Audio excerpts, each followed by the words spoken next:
মহানবীর ন্যায়পরায়ণতার আলোকে দেশ চালাবে বিএনপি, বলেছেন তারেক রহমান। একটি দল ধর্মের নামে মানুষ ঠকাচ্ছে, অভিযোগ তার। নতুন ফ্যাসিবাদ জন্মালে পরিণতি হবে 5 আগস্টের মতো, হুঁশিয়ারি দিলেন ডাক্তার শফিক। বৈষম্যমুক্ত দেশ গড়ার প্রত্যয় নাহিদের। এবারের নির্বাচনে কোটিপতি 891 প্রার্থী, 100 কোটি 27 জন। হলফনামায় অনেকের তথ্যই গোপন, টিআইবির প্রতিবেদন। নির্বাচনে 4 দিনের ছুটি, আন্দোলনকারী 7 কলেজের জন্য ঢাকা সেন্ট্রাল ইউনিভার্সিটি অধ্যাদেশ অনুমোদন।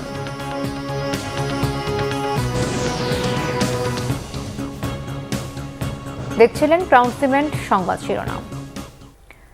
সিলেটে জনসভার মধ্য দিয়ে শুরু হয়েছে বিএনপির নির্বাচনী প্রচারণা। এতে ধানের শীষের পক্ষে ভোট চান দলের চেয়ারম্যান তারেক রহমান। বললেন, করব কাজ, গড়ব দেশ, সবার আগে বাংলাদেশ। অভিযোগ করেন, একটি কুচক্রী মহল এখনও ষড়যন্ত্র করলেও ধানের শীষে ভোটের মাধ্যমে তা মোকাবেলা করবে জনগণ। তারেক রহমান আরও বলেন, একটি দল নির্বাচনের আগেই মানুষকে ঠকাচ্ছে, নির্বাচনের পরে কতটা ঠকাবে তা বোঝাই যায়। সিলেট থেকে বিস্তারিত জানাচ্ছেন সিগান্তার রেমান, ক্যামেরায় জাহাঙ্গীর আলম। সিলেট পূর্ণভূমি, অলিয়া উলিয়াদের শহর, যে শহর থেকে নির্বাচনী প্রচার শুরু করলো বিএনপি। নেতৃত্বে দলটির চেয়ারম্যান তারেক রহমান। সিলেট আলিয়া মাদ্রাসা মাঠে যখন তারেক রহমান আসলেন, তখন তিল ধারণের ঠাঁই নেই সেখানে। মানুষ আর মানুষ, রং বেরঙের পতাকা আর বাহারি সাজে আসা নেতা কর্মীদের উপস্থিতি নির্বাচনী আমেজ এনে দেয় সমাবেশে। বিএনপি চেয়ারম্যান তারেক রহমান অভিযোগ করেন, গত 15 বছর ফ্যাসিস্ট সরকার মানুষের ভোটাধিকার কেড়ে নিয়েছিল, গুম খুন করেছিল, উন্নয়নের নামে মানুষের সম্পদ লুট করে বিদেশে পাঠিয়ে দিয়েছিল। আমরা এই অবস্থার পরিবর্তন করতে চাই। প্রিয় ভাই বোনেরা, আপনারা কি আমার সাথে আছেন এই অবস্থার পরিবর্তন করতে? আলহামদুলিল্লাহ। আমরা দেখেছি গত 15-16 বছর কিভাবে এই দেশকে অন্য দেশের কাছে বন্ধক দিয়ে দেওয়া হয়েছিল। সেজন্যই আমি বলেছি, দিল্লি নয়, দিল্লি নয় অন্য কোন দেশ, সবার আগে বাংলাদেশ। আমিন আমিন নির্বাচন, রাতের ভোট, মানুষের ভোটাধিকার কেড়ে নেওয়ার অভিযোগও ছিল তারেক রহমানের বক্তব্যে। আমরা বিগত কিছুদিন ধরে খেয়াল করে দেখছি, বাংলাদেশের কোন মহল, এই দেশের ভেতরে কোন মহল ষড়যন্ত্রের চেষ্টা করছে। গত কয়েকদিন ধরে আপনারা দেখেছেন, পত্র পত্রিকায় এসেছে, বিভিন্ন সোশ্যাল মিডিয়াতে এসেছে, মধ্যপ্রাচ্য সহ বিভিন্ন দেশে পোস্টাল ব্যালট যেগুলো পাঠানো হয়েছে, সেগুলোকে কিভাবে ডাকাতি করা হয়েছে। ঠিক যারা এই দেশ থেকে পালিয়ে গেছে তারা যেভাবে আপনাদের ভোট ডাকাতি করেছিল, ঠিক একইভাবে আবার সেই ষড়যন্ত্র শুরু হয়েছে। দেখেছেন আপনারা? দেখেছেন? প্রিয় ভাই বোনেরা, সেই ষড়যন্ত্রের বিরুদ্ধে সজাগ থাকতে হবে। বিদেশে বসে তারা ষড়যন্ত্র করছে। 2024 সালের 5ই আগস্ট এই বাংলাদেশের জনগণ প্রমাণ করে দিয়েছে যে বাংলাদেশের জনগণ ঐক্যবদ্ধ থাকলে, ঐক্যবদ্ধভাবে নিয়ে আসলে যে কোন ষড়যন্ত্রকে বাংলাদেশের মানুষ প্রতিহত করে। আপনারা প্রতিহত করতে আমরা বলতে চাই, করব কাজ, গড়ব দেশ, সবার আগে বাংলাদেশ। 12 তারিখে ধানের শীষের পক্ষে ভোট চেয়ে একটি কথা বলতে চাই, ইনশাআল্লাহ আগামী দিনে বিএনপি সরকার গঠিত হলে আমরা নবী করিম সাল্লাল্লাহু আলাইহি সাল্লামের ন্যায়পরায়ণতার ভিত্তিতে ইনশাআল্লাহ দেশকে পরিচালনা করব। 2024 সালের 5 আগস্ট ছাত্র জনতার অভ্যুত্থানকে শ্রদ্ধার সাথে স্মরণ করেন তারেক রহমান। দেশের অবস্থার পরিবর্তনে, কৃষকদের উন্নয়ন, খাল খনন সহ মানুষকে স্বাবলম্বী করার নানা পদক্ষেপের কথা জানান তারেক রহমান। করেন বেশ কিছু অভিযোগও। একটি দল এই দিব ওই দিব বলছে, টিকিট দিব বলছে না, যেটার মালিক মানুষ না, সেইটার কথা যদি সে বলে, সেরে কি করা হচ্ছে? হচ্ছে না। যার মালিক আল্লাহ, যার অধিকার শুধু আল্লাহর একমাত্র, সবকিছুর অধিকার উপরে আল্লাহর অধিকার। কাজেই আগেই তো আপনাদেরকে ঠকাচ্ছে, নির্বাচনের পরে তাহলে কেমন ঠকাবে আপনাদেরকে বোঝে নেবার। শুধু ঠকাচ্ছেই না মানুষকে, যারা মুসলমান তাদেরকে শিরকি করাচ্ছে তারা। নাউযুবিল্লাহ। রাসূল সাল্লাল্লাহু আলাইহি সাল্লামকে অনুসরণ করে ন্যায় পরায়ণতার ভিত্তিতে দেশ পরিচালনা করবে বিএনপি, এমনটাও জানান দলটির চেয়ারম্যান তারেক রহমান। নির্বাচনী জনসভা যেন জনসমুদ্রে রূপ নিয়েছে। তারেক রহমানকে এক নজর দেখতে বিভিন্ন এলাকা থেকে সাধারণ মানুষ ছুটে এসেছেন এসব জনসভায়। তারেক রহমানের স্পষ্ট বক্তব্য, আগামীর বাংলাদেশ হবে বৈষম্য মুক্ত বাংলাদেশ, আগামীর বাংলাদেশ হবে সবার বাংলাদেশ। সবার সেই বাংলাদেশ গড়তে ধানের শীষের পক্ষে ভোট চাইলেন বিএনপি চেয়ারম্যান তারেক রহমান। সিকান্দার রহমান, বাংলা ভিশন। সিলেট থেকে ফেরার পথে বিভিন্ন জনসভায় তারেক রহমান জনগণের ভাগ্য বদলে ধানের শীষে ভোট চেয়েছেন। তিনি বলেন, বিএনপি বিজয়ী হলে দেশ দুর্নীতিমুক্ত ও ন্যায়ভিত্তিক ইনসাফের সরকার প্রতিষ্ঠা হবে। দেশ পুনর্গঠনে সবাইকে একসাথে কাজ করার আহ্বানও জানান বিএনপির চেয়ারম্যান। রিপোর্ট রিশান নাসরুল্লাহর। সিলেট থেকে ঢাকার পথে মৌলভীবাজার, হবিগঞ্জ, ব্রাহ্মণবাড়িয়া ও ভৈরবে নির্বাচনী জনসভায় বক্তব্য রাখেন তারেক রহমান। মৌলভীবাজারের শেরপুরে আইনপুর খেলার মাঠে সমাবেশে তারেক রহমান বলেন, দেশ বাঁচাতে হলে 12 ফেব্রুয়ারি নির্বাচনে ধানের শীষে ভোট দিতে হবে। জানান, এই নির্বাচনের মাধ্যমে দেশে গণতন্ত্রের সূচনা করতে চায় বিএনপি। যখন ধানের শীষ ক্ষমতায় ছিল, প্রত্যেক মানুষ মন খুলে কথা বলতে পেরেছে, সরকারের সমালোচনা করতে পেরেছে। যদি কোনো ভুল হয়ে থাকে সরকারকে বলতে হয়েছে। কোন মানুষ গুমের শিকার হয়নি, খুনের শিকার হয় নাই। যখনই দেশে ধানের শীষের সরকার ছিল তখনই আমরা দেখেছি এলাকার মানুষের উন্নয়ন হয়। যখনই ধানের শীষের সরকার ছিল তখনই আমরা দেখেছি নারীদের, আমাদের মেয়েদের শিক্ষার ব্যবস্থাকে ফ্রি করে দেওয়া হয়। যখনই ধানের শীষের সরকার ছিল আমরা দেখেছি কৃষক ভাইদের 5,000 10,000 টাকা পর্যন্ত কৃষি লোন মওকুফ করে দেওয়া হয়। এরপর হবিগঞ্জের শায়েস্তাগঞ্জের জনসভায় যোগ দেন তারেক রহমান। বিএনপি চেয়ারম্যান বলেন, দুর্নীতি নির্মূল সহ বিভিন্ন পরিকল্পনা বাস্তবায়ন করতে হলে 12 ফেব্রুয়ারি ধানের শীষে ভোট দিতে হবে। জনগণের সরকার প্রতিষ্ঠিত হওয়া দরকার এবং জনগণের সরকার প্রতিষ্ঠিত হলে একমাত্র জনগণের ভাগ্য পরিবর্তন হতে পারে এবং জনগণের ভাগ্য পরিবর্তন করতে হলে আমাদের দরকার এই যে আগামী 12 তারিখে যে নির্বাচন, এই নির্বাচনে অনেকে বলে ফজরের নামাজ পড়ে গিয়ে ভোটের লাইনে দাঁড়াতে হবে। আমি বলি না, ফজর না, এবার আপনাদের সবাইকে তাহাজ্জুদের নামাজ পড়তে হবে। তাহাজ্জুদের নামাজ পড়ে প্রস্তুতি নেবেন যাওয়ার জন্য। ফজরের নামাজের আগে দরকার হলে ভোট কেন্দ্রের সামনে গিয়ে আপনারা ফজরের নামাজ পড়বেন, জামাত করে ফজরের নামাজ পড়বেন। বুধবার রাতে ব্রাহ্মণবাড়িয়ার সরাইল উপজেলার কুট্টাপাড়া খেলার মাঠে তারেক রহমান বলেন, আগামী 12 ফেব্রুয়ারি দেশের মানুষের হারানো ভোটাধিকার পুনরুদ্ধারের দিন। যেখানে সঠিক মার্কা, সেই সঠিক মার্কায় সিল মারতে হবে। পরে ভৈরবে জেলা বিএনপি আয়োজিত জনসভায় যোগ দেন তারেক রহমান। রিশান নাসরুল্লাহ, বাংলা ভিশন, ঢাকা। বাবা মায়ের কবর জিয়ারত করে নির্বাচনী প্রচারণা শুরু করলেন ঢাকা ৮ আসনের বিএনপির প্রার্থী ও দলের স্থায়ী কমিটির সদস্য মির্জা আব্বাস। সংসদ সদস্য পদে জয়ী হলে অতীতের মতো ভবিষ্যতেও এলাকার উন্নয়নে কাজ করার কথা জানিয়েছেন তিনি।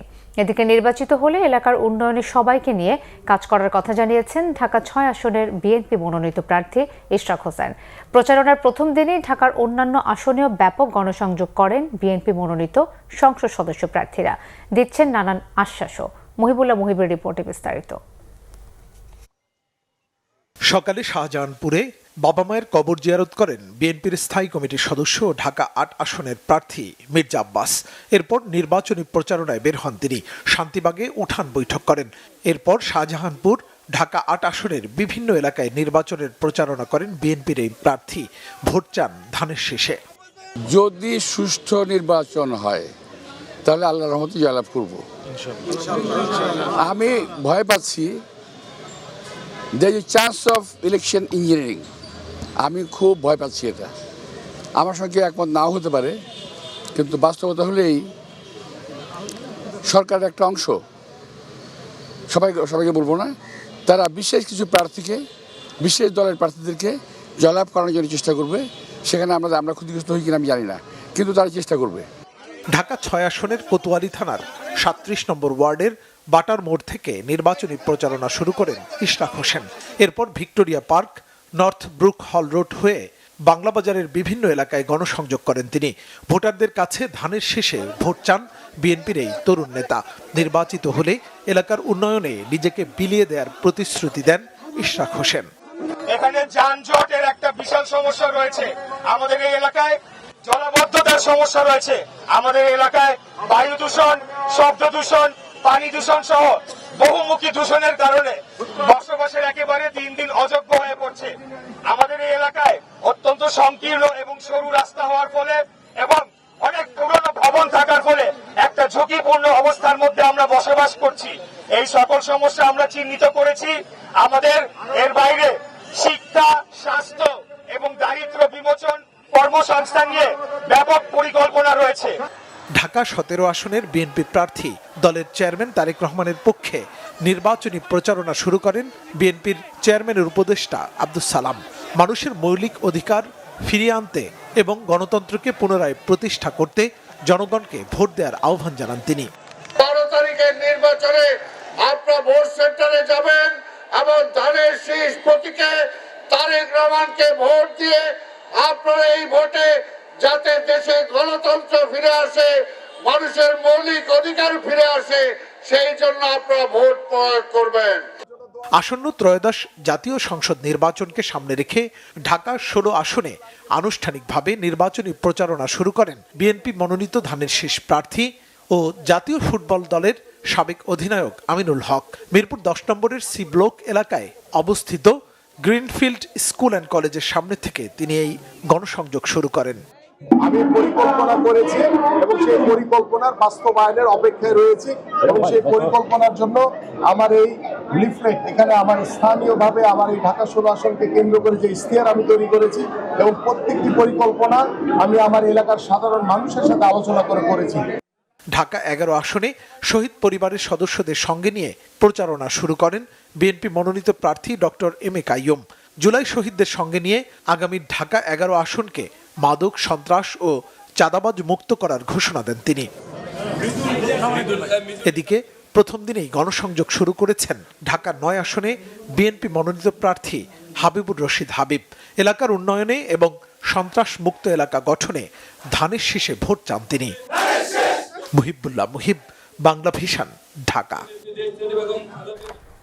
নতুন পোশাকে ফ্যাসিবাদ ও ভোট ডাকাতটা ফিরে আসতে চাইলে 5 আগস্টের মতোই পরিণতি ভোগ করতে হবে বলে হুঁশিয়ারি দিয়েছেন জামাতের আমির ডাক্তার শফিকুর রহমান।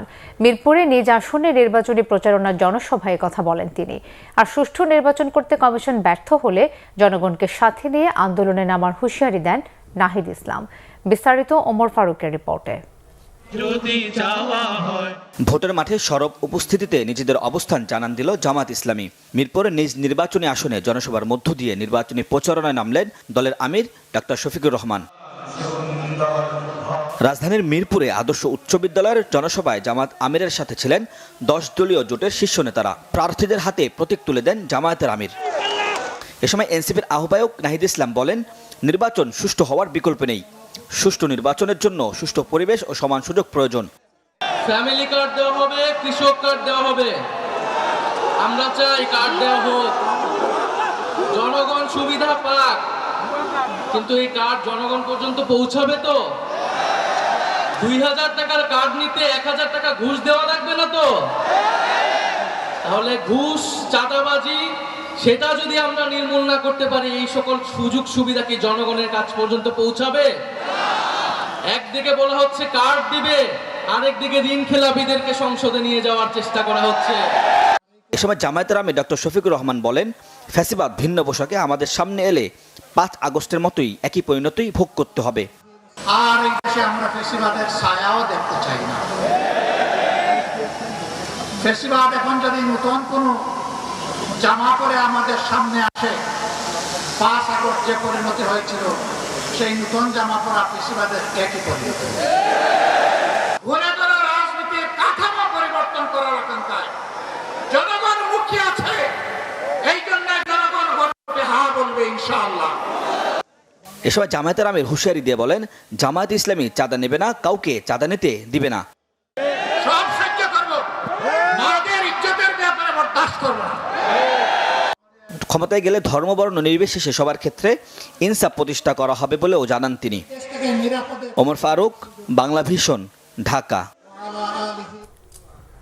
ত্রয়োদশ জাতীয় সংসদের নির্বাচনী প্রচারণা ইতিবাচকভাবে চালাতে বিরোধী দলগুলোর প্রতি আহ্বান জানিয়েছেন বিএনপির নির্বাচন পরিচালনা কমিটির মুখপাত্র মাহদি আমিন। রাজধানীতে সংবাদ সম্মেলনে তিনি বলেন, ঢাকা 17 আসনের জামাত ইসলামের প্রার্থী চটকদার বক্তব্য দিয়ে দৃষ্টি আকর্ষণের চেষ্টা করছেন। এবং প্রতিটা রাজনৈতিক দলকে আহ্বান জানান যেন ইতিবাচকভাবে প্রত্যেকে চার্টার ক্যাম্পেইন করে। এখানে আইডি নেওয়া, ফোন নাম্বার নেওয়া, বিকাশ নাম্বার নেওয়া, এটি কোনো রাজনৈতিক কৌশল হওয়া উচিত না। আমরা দেখেছি যে ঢাকা 17 আসনের যিনি প্রার্থী তিনি বেশ কিছু চটকদার কথা বলছেন, মুখরোচক কথা বলছেন। হয়তো মিডিয়ার দৃষ্টি আকর্ষণের জন্য এটা কোনো একটা ব্যক্তিগত রাজনৈতিক কৌশল হতে পারে।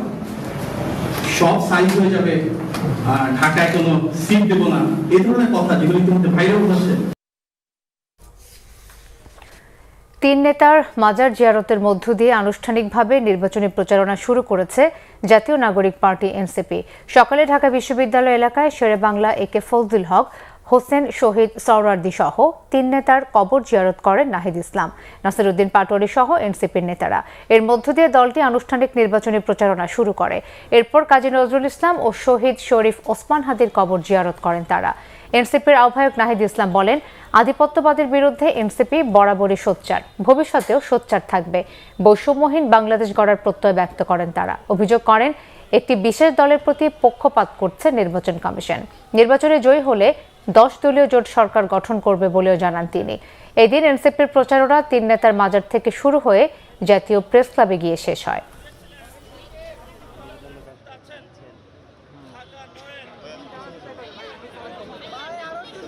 এই ঢাকা আটের বিভিন্ন আনাচে কানাচে যে মাফিয়া গোষ্ঠী কাজ করে, যে চাঁদাবাজ সন্ত্রাস গোষ্ঠী কাজ করে, তাদেরকে নির্মূল করাই নাসিরউদ্দিন পাটোয়ারির প্রধানতম এজেন্ডা। দ্বিতীয়ত, শরীফ ওসমান হাদি ভাইয়ের হত্যাকাণ্ড এই ঢাকা আটে হয়েছেন। তিনি এই ঢাকা আটে স্বতন্ত্রভাবে লড়াই করেছিলেন, কোনো দল ছাড়া, কোনো কর্মী ছাড়া। উনি আজাদির পক্ষে, ইনসাফের পক্ষে একাই সাহস করে দাঁড়িয়ে গিয়েছিলেন, গণতন্ত্রের পক্ষে।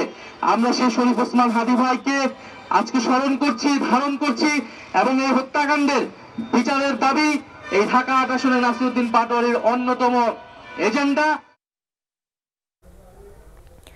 আসন্ন সংসদ নির্বাচনে প্রার্থীদের হলফনামায় অনেকেই প্রকৃত সম্পদের তথ্য গোপন করেছেন বলে জানিয়েছেন ট্রান্সপারেন্সি ইন্টারন্যাশনাল বাংলাদেশ টিআইবির নির্বাহী পরিচালক ডক্টর ইফতেখারুজ্জামান। কেউ কেউ বিদেশে কেনা সম্পদের সঠিক তথ্য দেননি বলেও জানান তিনি। প্রার্থীদের হলফনামা বিশ্লেষণ নিয়ে আয়োজিত সংবাদ সম্মেলনে এসব বলেন টিআইবির নির্বাহী পরিচালক। তিনি বলেন, 2 প্রার্থীর ব্রিটিশ নাগরিকত্ব থাকলেও তা তারা নির্বাচনী হলফনামায় উল্লেখ করেননি। এ ব্যাপারে দুর্নীতি দমন কমিশন, জাতীয় রাজস্ব বোর্ড ও নির্বাচন কমিশনকে জানাবে টিআইবি। তিনি অভিযোগ করেন, অর্থ, পেশিশক্তি ও ধর্মের কাছে রাজনীতি জিম্মি। শীর্ষ ঋণগ্রস্ত 10 প্রার্থীর মধ্যে 9 জনই বিএনপির জানিয়ে বলা হয় মোট প্রার্থীর 891 জন কোটিপতি। আরও বলা হয় প্রায় 59.5% বিএনপির প্রার্থী ঋণগ্রস্ত।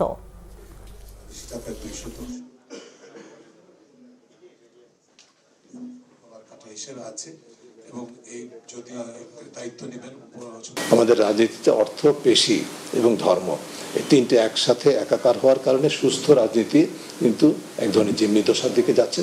ক্রমাগতভাবে সুস্থ রাজনীতি, রাজনৈতিক স্পেস বা রাজনৈতিক অঙ্গন থেকে কোন ঠাসা হচ্ছে, আর অসুস্থ রাজনীতির ধারক বাহক তুলনামূলকভাবে স্পেসটা বা অঙ্গনটা, রাজনীতির অঙ্গনটা দখল করে নিচ্ছে। নির্বাচনের আগের দিন সহ সাপ্তাহিক ছুটি মিলিয়ে নির্বাচনের সময় ছুটি থাকছে টানা 4 দিন। শিল্পাঞ্চলের শ্রমিকরাও ছুটি পাবে 2 দিন। এছাড়াও ঢাকার 7টি কলেজকে একই একাডেমিক কাঠামোর আওতায় এনে ঢাকা সেন্ট্রাল ইউনিভার্সিটি অধ্যাদেশের অনুমোদন দিয়েছে উপদেষ্টা পরিষদ। নতুন অধ্যাদেশের মাধ্যমে Dhaka college, Eden college, Badrunnesa, Suhrawardy, কবি নজরুল, বাংলা কলেজ ও তিতুমির কলেজ সংযুক্ত কলেজ হিসেবে পরিচালিত হবে। তবে কলেজগুলোর নিজস্ব পরিচয় যেমন অক্ষুণ্ণ থাকবে, তেমনি অবকাঠামো, স্থাবর অস্থাবর সম্পত্তির উপর কলেজের অধিকার অক্ষুণ্ণ থাকবে। এসএসসি, এইচএসসি ফলাফল ও ভর্তি পরীক্ষার ভিত্তিতে মূল ক্যাম্পাস বা সংযুক্ত কলেজে ভর্তির সুযোগ পাবে। অধ্যাদেশে আবাসিক হল, ছাত্র সংসদ সহ পাঠ্যক্রমিক সহ অন্যান্য বিশ্ববিদ্যালয়ের মতো কার্যক্রমের বিধান রাখা হয়েছে। শিক্ষার মান, গবেষণা ও মূল্যায়ন নিশ্চিতে ইউজিসির অধীনেই থাকবে এই নতুন বিশ্ববিদ্যালয়। এছাড়াও বেসরকারি শিক্ষা প্রতিষ্ঠানের শিক্ষক কর্মচারীদের অবসর সুবিধা ও কল্যাণ ট্রাস্ট অধ্যাদেশেরও অনুমোদন দিয়েছে উপদেষ্টা পরিষদ। পরে রাজধানীর ফরেন সার্ভিস একাডেমিতে প্রধান উপদেষ্টার প্রেস সচিব শফিকুল আলম বলেন, 12 ফেব্রুয়ারি ভোটে শেখ হাসিনা ও আওয়ামী লীগের অপশাসনের জবাব দেবেন ভোটাররা।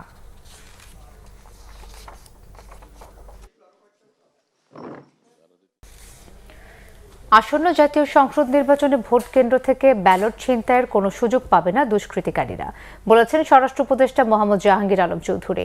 রাজধানী মালিবাগে সিআইডি সদর দপ্তরে সংস্থাটির ত্রৈমাসিক অপরাধ পর্যালোচনা ও মতবিনিময় সভায় একথা বলেন তিনি।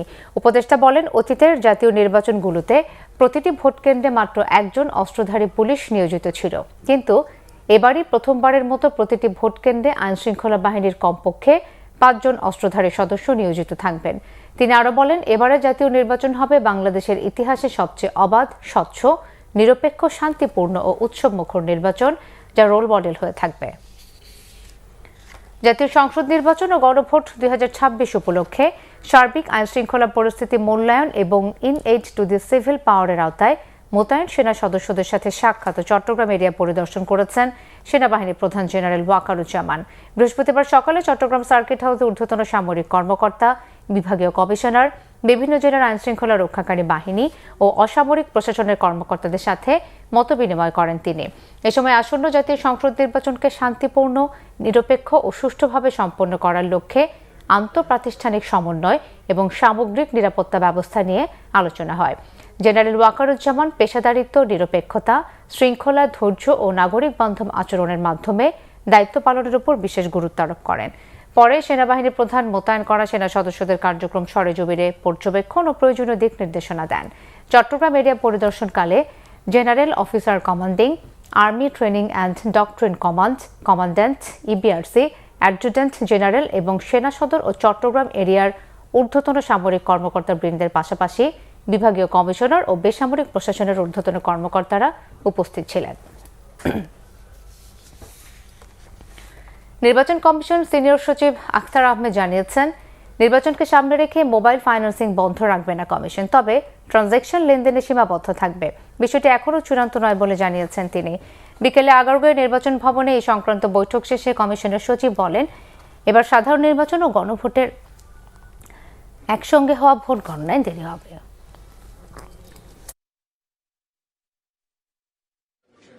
প্রথম কথা হচ্ছে যে কিছু তথ্যপত্র নিয়ে কথা বলা কনফার্মেশন অথবা তাদের প্রি অপারেশনের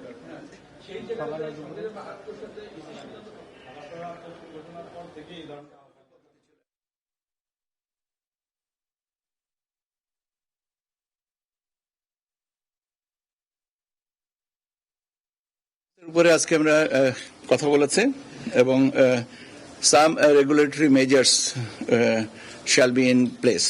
এখন এটা এক্সটেন্টে আরেকটু আলোচনা করার বিষয় আছে, কাজে এই মুহূর্তে আমরা বলছি না। তবে কমপ্লিট শাটডাউন কোন একটা নির্দিষ্ট সময়ের জন্য 2 দিন বা 1 দিনের জন্য পুরোপুরি বন্ধ করার ব্যবস্থাটা বোধহয় হবে না, থাকবে না। অতীতে বোধহয় এরকম ছিল, কিন্তু সেটা আমরা করব না। মোবাইল ফাইন্যান্সিং এর এবং এর সাথে সাথে আই ব্যাংকিং এর বিষয়টাও আলোচনা করা হয়েছে। আসন্ন ত্রয়োদশ জাতীয় সংসদ নির্বাচনে আনুষ্ঠানিক প্রচার শুরু করেছেন ঢাকা 9 আসনের স্বতন্ত্র প্রার্থী ডাক্তার তাসনিম জারা। সকালে রাজধানী খিলগাঁও থানার গোরানের বাগানবাড়ি বাজার থেকে নির্বাচনী প্রচারণা শুরু করেন তিনি। এ সময় হেঁটে হেঁটে মানুষের সঙ্গে কথা বলার পাশাপাশি ফুটবল প্রতীকে ভোট চান তিনি। এরপর গোরানের বিভিন্ন এলাকা ঘুরে স্থানীয় বাসিন্দাদের কাছে লিফলেট বিতরণ করেন।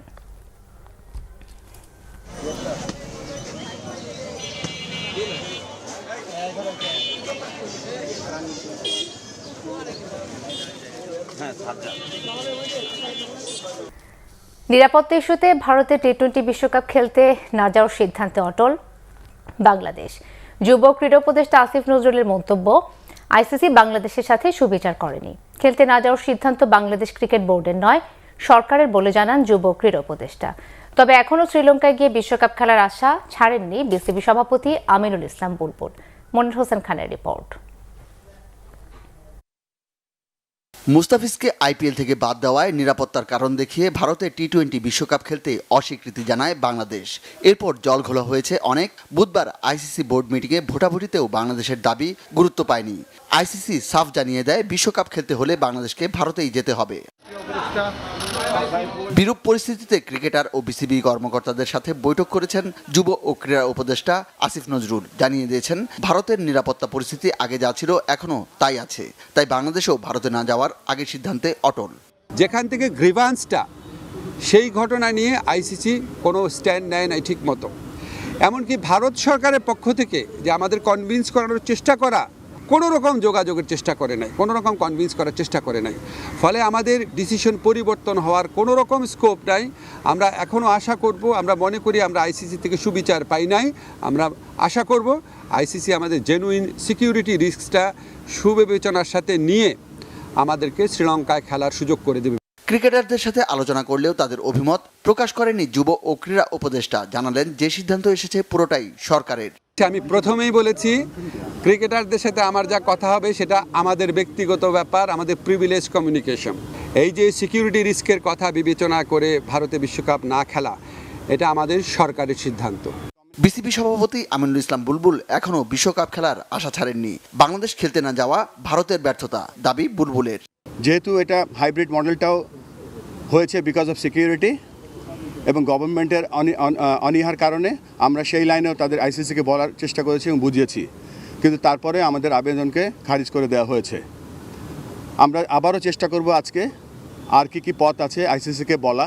36-এ ইন্ডিয়া অলিম্পিক বিট করছে, কমনওয়েলথ গেমস তারা বিট করছে। সেখানে যদি এরকম একটা জনবহুল ক্রিকেট লাভিং কান্ট্রি যদি না যায়, এটা মনে হচ্ছে যে হোস্ট কান্ট্রির জন্য এটা ব্যর্থতা। আমরা আমাদের মতো চেষ্টা করে যাব, আমরা এখনো হাল ছেড়ে দিচ্ছি না।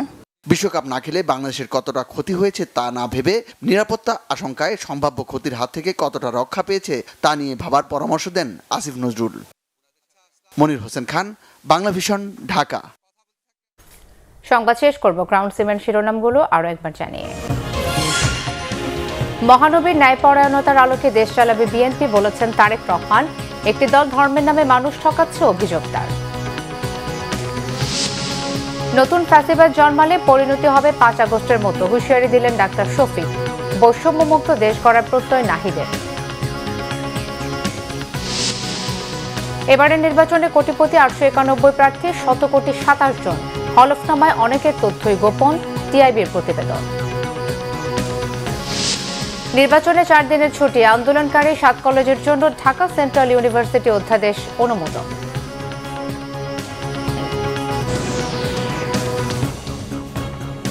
এই ছিল এখনকার মতো। পরের সংবাদ সকাল 7:30টায় দেখার আমন্ত্রণ রইল। ধন্যবাদ সবাইকে।